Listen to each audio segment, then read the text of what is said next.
Este último punto del comunismo, bueno, es como una consecuencia lógica de todo lo que venimos hablando sobre el marxismo, sobre cómo la tesis, antítesis y síntesis pues va a confluir en este nuevo modelo, en este nuevo paradigma que es el comunismo, que bueno, según el marxismo, será esa época del final de la historia donde pues bueno, pues ya se han logrado eliminar todas las desigualdades, donde se ha logrado la paz, etcétera. Por eso decíamos en el punto anterior que podemos hablar del marxismo como un nuevo utopismo, ¿no? El materialismo histórico de Marx, pone aquí, ¿no? Profetiza la llegada del comunismo, ¿no?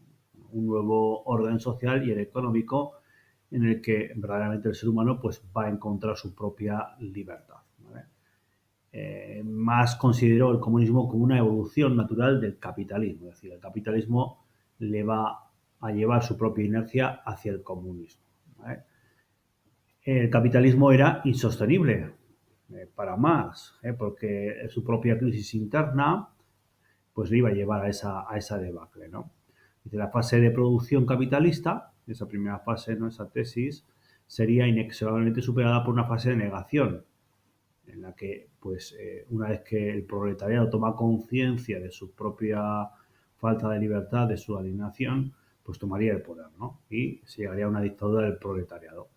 Entonces, el Estado ya no sería un Estado burgués, sino un Estado proletario. Esta organización que podemos llamar socialista, en la cual es el obrero el que toma el poder, iba a ser solamente una etapa transitoria, antes de la llegada del comunismo. Dice que el comunismo, que es esa fase final, supone la desaparición del Estado. Y por tanto aquí vemos un nexo de unión con el anarquismo de Bakunin, aunque Bakunin lo plantea desde otro punto de vista, pero al final el marxismo vaticina que el Estado tiene que desaparecer. Y la última y definitiva etapa de la historia vendría o llegaría, sería el comunismo.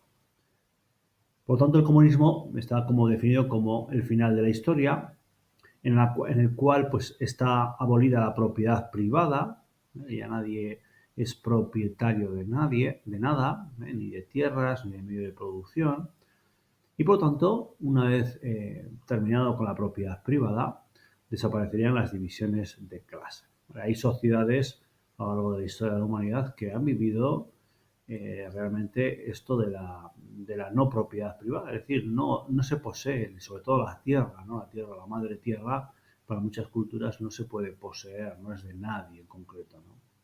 Sobre todo, pues tenemos que tener en cuenta que todo América tenía todos los indios americanos tenían esta mentalidad de la madre tierra como algo que no se puede poseer, ¿no?